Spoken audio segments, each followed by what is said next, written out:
so much to look forward to this season. We have an incredible team of talented individuals who make up our crew. Hair and makeup, wardrobe, like everybody is so incredibly talented and thoughtful about what they do. It's pretty beautiful.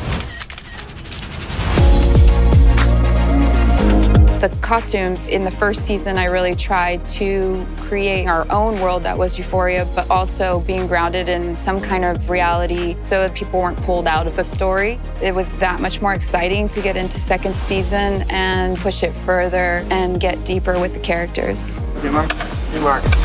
And action. I would always find myself excited to see what Heidi would come up with that day. I'd be sitting there going, oh, I can't wait to see what these outfits look like. And she never, ever lets you down. Working with Sam has been one of the greatest gifts in my career because he's so trusting. He really just lets me do my thing, you know, even writes into the script, like, Heidi, do your thing. The process can be different depending on if I'm building the costume or if it's something I'm sourcing, but usually it starts with silhouette and color.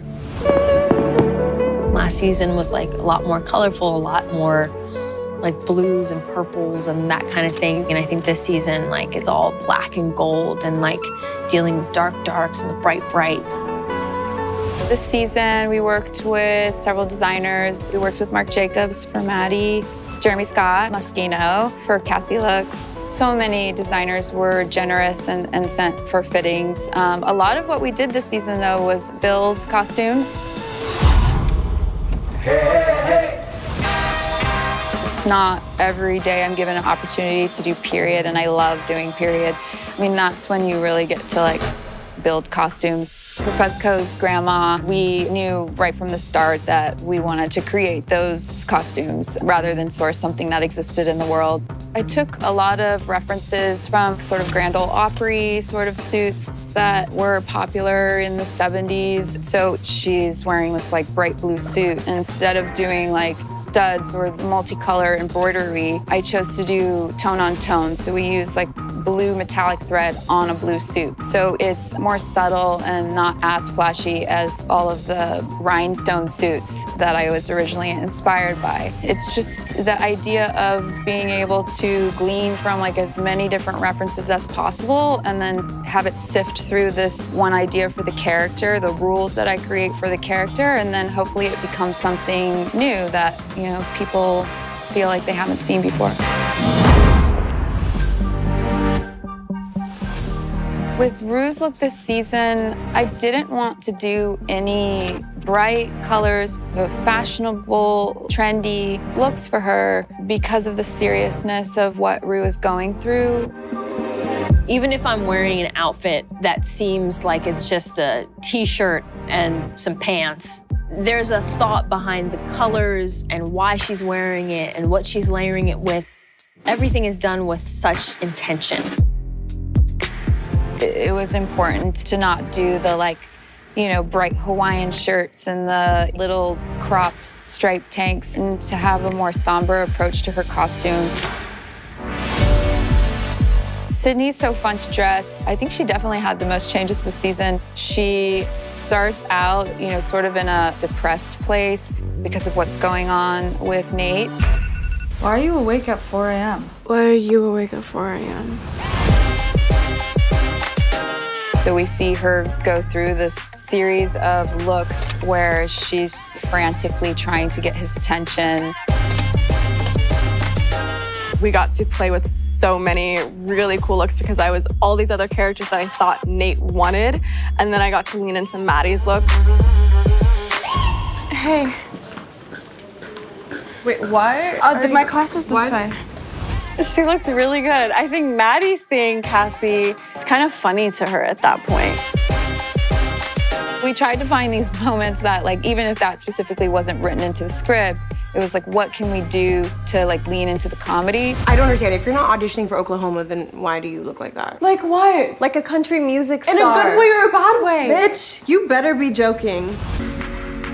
Probably the biggest departure from what we saw first season is how vamp we went with Alexa Demi's character, Maddie. She definitely moved away from like baby pinks and purple and is wearing a lot more black, which was fun. And then for Maddie's birthday, we knew we wanted to use something by Marc Jacobs. I think that particular dress was designed with a friend of Alexa's, with Marc. I've always been a fan of black with like hot colors or light colors. And it has the little M's here, which is for Marc, but also works for Maddie. Heidi's always so collaborative. We built my New Year's Eve look. I went fabric shopping. And we built my dream closet. When we first started working on the mansion closet scene, there was the idea that I could pull from the best runway designers out there and that I could pull like the most current looks of the season and that we could like have some really heavy hitters in there. And then I started to think that, you know, by the time the show comes out, like there will be new collections out. So I chose to build the whole closet out with vintage. Oh, that was so fun. Like walking in and being able to try on all those gowns was definitely a highlight. My friend, Bryn, actually came in and helped us set design with all of her clothing because she just has the most beautiful clothing. She owns a Ralda Vintage, so she came in and brought a bunch of stuff from her shop, and then she brought in her own personal stuff. She was so helpful and just brought in like the most amazing, rare vintage gowns. We came up with this backstory that Samantha, she's a vintage collector. When Maddie tries on the different looks, we could have such a varied range of fashion in the closet and it still be believable that like one woman could own these pieces.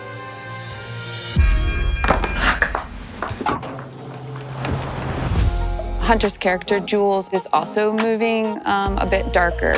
I think we've seen Jules move from this like hyper feminine baby doll aesthetic to something slightly in between by the end of season 1, and then where we're picking up with her in season 2 is something like more androgynous. And I think it's as she sort of released this need to like appease men and to honor like how she feels on the inside, which I still think is pretty feminine, but the form that that femininity takes feels more authentic. One of my all-time favorites from season 2 would be Jules's New Year's Eve party look. It was definitely a collaboration with Hunter. I feel like it really embodies her spirit. It's, you know, leaning into like a more serious, darker Jules, but there's an ethereal quality to it.